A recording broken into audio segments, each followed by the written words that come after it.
Et là aujourd'hui, on nous retire l'espoir que ça puisse enfin évoluer dans le monde politique. Esprit Dog est sur Facebook, Instagram et YouTube. Abonnez-vous et n'oubliez pas nos formations en ligne pour éduquer votre chien sur espritdog.com.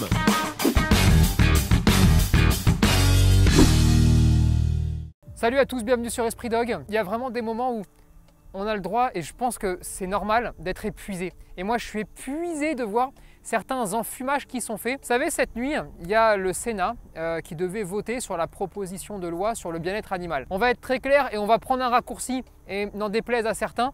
En fait, sur le bien-être animal, il n'y a rien. Ils ont voulu voter cette proposition de loi en disant que c'était une grande avancée. Sauf que, en fait, ils ont enlevé les avancées. Dans ce qu'ils ont enlevé de la proposition de loi et qui a été votée cette nuit, il y a l'interdiction des animaux sauvages dans les cirques. Finalement, ils y seront. Les dauphins dans les delphinariums, finalement, on va les laisser aussi. Alors ça, c'est pas ma partie, c'est pas mon domaine de compétence, mais n'importe qui aime un peu les animaux peut le comprendre, même si c'est pas son domaine de compétence. Mais vu que c'est pas mon domaine de compétence, je vais m'arrêter de parler de ça. Et d'ailleurs, il y en a beaucoup qui devraient le faire, à savoir en premier lieu les sénateurs. Là où c'est mon domaine de compétence, c'est les chiens. Parce qu'à la base, dans la proposition de loi, c'était très clair, c'était plus de vente d'animaux sur Internet. Et bien là maintenant, on se retrouve avec obligation de le mettre dans la catégorie animaux pour que ça ne ressorte pas comme cadeau de Noël si jamais vous cherchiez un meuble et que vous voyez arriver un chien. Rendez-vous compte un petit peu le foutage de gueule monstrueux qu'il est en train de se produire. On avait aussi l'interdiction de vendre des chiens et des chats en animalerie. Là encore une fois, ça dégage. On se retrouve avec la même chose que maintenant, mais avec quelques artifices qui vont essayer d'endormir tout ça. Ça s'appelle la jetée de brouillard. Plus personne n'y voit rien, plus personne n'y comprend rien et tout le monde se barre dans l'autre sens. Ça peut dégoûter, ça peut désespérer et on peut se dire à un moment donné, bah finalement ça ne changera jamais et donc il faut arrêter de parler de bien-être animal et surtout il faut que les hommes politiques maintenant et les sénateurs en particulier ne parlent plus jamais de l'abandon, ne parlent plus jamais de la souffrance animale puisque en fait ils avaient l'occasion de changer une partie de cela et ils ont décidé pour des raisons sans doute financières de ne pas le faire et ça on ne peut pas l'accepter et surtout j'espère qu'ils ne chercheront pas à en faire une demi-victoire ou qu'ils ne chercheront pas à récupérer un ou deux trucs qui sont passés en disant on a quand même fait avancer les choses. Non, ce qui se produit là, ce n'est pas avancer. C'est avoir pris tout le monde pour des cons pendant des mois et des mois, avoir obligé tous les partenaires du monde du chien à travailler, réfléchir, espérer.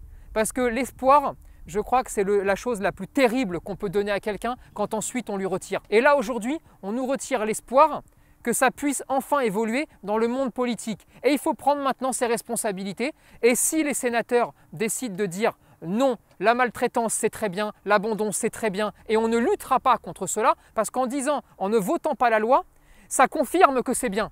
Et ça, c'est le plus dramatique. Eh bien, il faut que tous ceux qui travaillent dans ce sens-là, et donc les équipes de M. Dombreval, maintenant disent ce n'est pas admissible, on ne peut pas arrêter là. Pour ma part, je vais malheureusement vous tenir mais parce que je pense que c'est le seul vrai discours, le discours du ne comptez sur personne sauf sur tous ceux qui ont des chiens par exemple. Et c'est à vous de faire la différence en n'achetant plus en animalerie, en n'achetant plus de chiens sur internet. Et même si quand vous allez en animalerie, souvent la démarche intellectuelle de la personne est de dire ça fait de la peine de les voir là. Sauf que si vous en achetez un, ça veut dire que vous en mettrez 4000 à sa place. Alors que si vous ne le prenez pas, eh bien il n'y aura peut-être plus un jour les 4000 qui vont débarquer. Il faut qu'on arrive tous ensemble à comprendre que la force du nombre fera plier à un moment donné.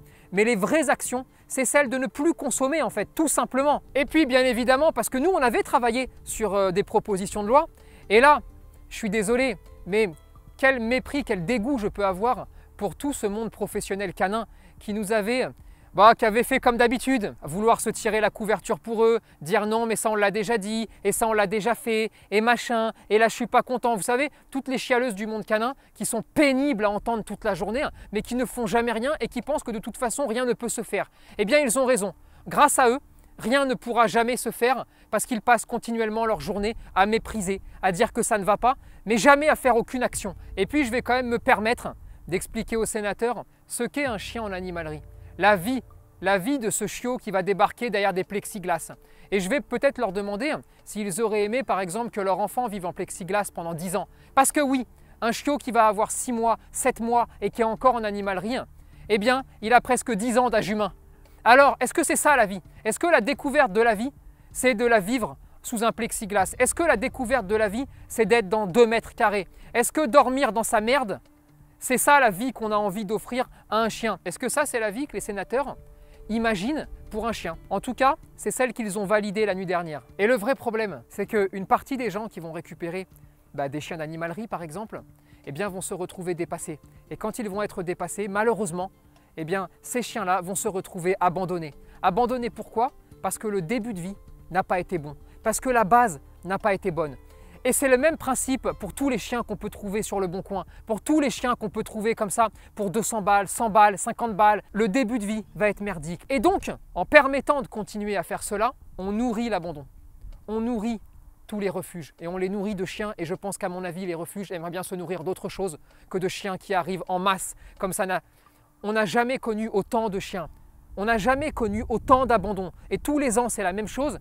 Et pour une fois, on avait l'occasion, grâce à cette loi, grâce à ces propositions, d'être aussi un exemple un petit peu pour tous nos voisins européens. Et surtout, à chaque fois, parce que ça c'est encore quelque chose de très compliqué, on confie les clés du camion à des gens qui ne savent même pas à quoi ressemble un chien et à quoi ressemble la vie de ces chiens-là dans les animaleries, derrière des plexiglas, derrière des box, ou tout simplement vendus sur Internet avec des réseaux entier de mafieux. Donc pour conclure, messieurs les sénateurs, s'il vous plaît, arrêtez de prendre des décisions sur des sujets qui vous dépassent complètement. Si vous avez envie de savoir à quoi ressemble un chien, la vie d'un chien, le mode de fonctionnement du monde canin, eh bien, venez et je me ferai un plaisir de vous expliquer ce que c'est, d'essayer de vous orienter pour le mieux et surtout de vous parler de la réalité de ce qu'il est en train de se passer aujourd'hui. Et je suis persuadé qu'après ça, eh bien, vous n'aurez plus jamais la même vision des choses. Et monsieur Dombreval, vous vous êtes battu, j'espère que vous allez continuer à vous battre, j'espère que vous allez continuer l'action et surtout que vous ne verrez pas ça comme une demi-victoire ou comme une petite victoire,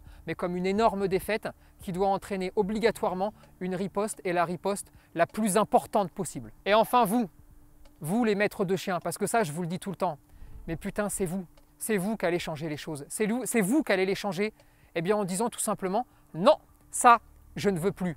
Je n'irai pas l'acheter en animalerie, je n'irai pas l'acheter sur le bon coin. La décision, elle vous appartient tout le temps de savoir ce que vous voulez faire. Et à chaque fois que quelqu'un aura des bonnes idées, à chaque fois que quelqu'un se met dans une action qui est positive pour le chien, que vous l'aimiez ou que vous ne l'aimiez pas, suivez-le. Et suivez-le avec force et ne râlez pas surtout. Ne râlez pas pour rien du tout.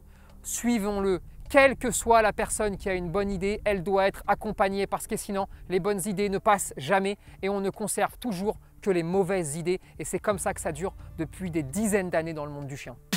On compte sur vous pour partager cette vidéo, réagir en commentaire et vous abonner à la page Facebook, Instagram et YouTube. Et n'oubliez pas que nos formations en ligne sont là pour vous aider à éduquer votre chien et votre chiot. Dispo sur espritdog.com.